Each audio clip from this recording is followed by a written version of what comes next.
আসসালামু আলাইকুম। এখন কথা বলবো আসমানি কিতাব সম্পর্কে।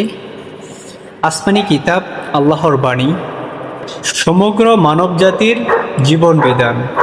মানবজাতি পৃথিবীতে কিভাবে চলবে, কোন নিয়মে পরিচালিত হবে, কোন বিধান অনুসরণ করবে তা জানিয়ে দেয়াই আসমানি কিতাবের মূল উদ্দেশ্য।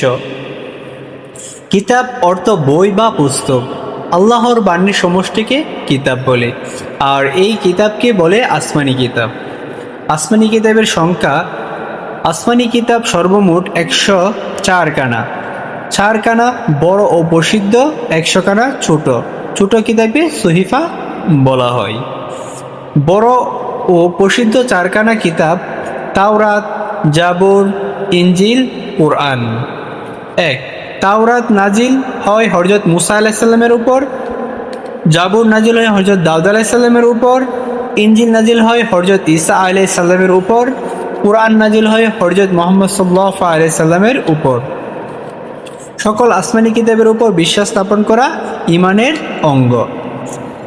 কিতাব নাজিলের উদ্দেশ্য হচ্ছে মানুষের হেদায়েতের জন্যে আল্লাহ তাআলা যুগে যুগে অসংখ্য নবী রাসূল পৃথিবীতে পাঠিয়েছেন। নবী